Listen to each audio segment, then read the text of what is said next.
Communication once upon a time used to be face-to-face talking or sending letters through the mail. Now with all the latest inventions of iPhones, Androids, Twitter, and Facebook, the old ways of communication have gone away. Even family time used to exist. But sadly, that's the thing of the past also. Today, families are too busy trapped into their business call, texting, or video games to even communicate with each other. Technology, for the most part, has taken over families. Nevertheless, the invention of technology has made us to be able to communicate with family all over the world at any time. Technology has not only helped America, it has hurt this country also. Family needs to learn how to balance the use of technology and communication. According to Whitley, as stated in the Los Angeles Times article, I can believe we can change the world if we start talking to one another again. They need to not only try to communicate with each other, but also try to spend time together and get to know one another, not just from the cell phone in their palms, in their computer screens. As wonderful as these electronic devices are, they can never fully replace the intimacy of people conversating in a room. It has worked for a million years. So how did we get here? Computers and cell phones have made themselves into about every aspect of our life. People now use them for staying in touch with long-distance family members, dating services, school, and so much more. The first computers were dated back to Charles Babbage in the 1800s, known as the Babbage engines. They were never completed in Babbage's lifetime, but one was eventually completed in 2001. In 1976, April the 1st, Steve Jobs released the Apple I computer. He started the Apple computers. Also in the 1980s to 1900s, notebooks and laptops were developed. The Osborne ones was the first portable computer, released in 1981. But actually the first portable computer was not marketed as the laptop was, the Galvin SC in 1983. As far as cell phones go, the first cell phones were car phones. Motorola was the first company to produce the handheld phone. Now cell phones are used for surfing the web, checking emails, photos, and updating statuses. Not only can families sit and watch a movie together, they can now text, surf the web, and so much more while doing that. This explosion has changed the way families use technology and the effect of technology can have on them. How has it affected us so far? Tremendously. Cord Campbell is a prime example. Campbell was in an article on the internet.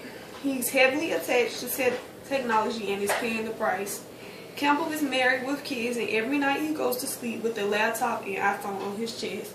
When he wakes up, he goes straight online. Researchers say that more families will be affected by technology like the Campbell family if this trend continues. Others feel like computer technology promote impoverished relationships, isolation of people within families, and distances between families and outside the world. You may think that technology has helped people to better multitask, but sadly it hasn't. Technology actually makes it worse. Multitasking causes trouble focusing and trouble shutting out irrelevant information. The overuse of cell phones can lead to children withdrawing into their own social worlds.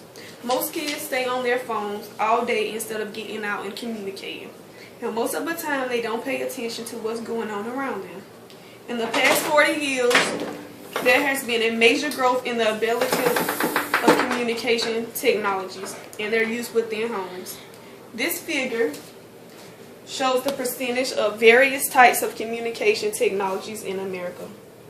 Households between 1970 and 2000, as shown in the graph, the use of technologies in the home have grown rapidly. Will technology completely ruin us? It possibly could.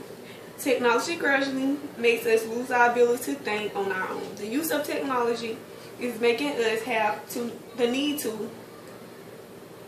to rely on our brains less and less. Creations like the iPhone Siri is a prime example. Siri does what you say, finds the information you need, and tells you the answer.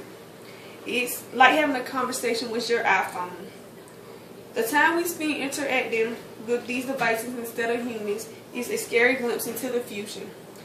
As advanced and as smart as these devices may be, they will never share a sentimental moment, offer support, or offer encouragement like a human being. The world as we know it today could be replaced with buzzing, beeping, artificial world in the not so different future. The best solution I have came across were from people suggesting solutions for families to try.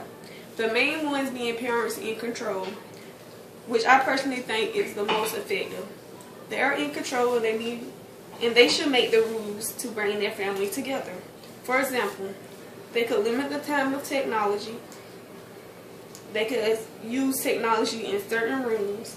Several families limit the use of technology only in family rooms so they can monitor what their kids do and also keep them from disappearing into their own rooms by themselves so they could avoid family time. Parents should also lead by example.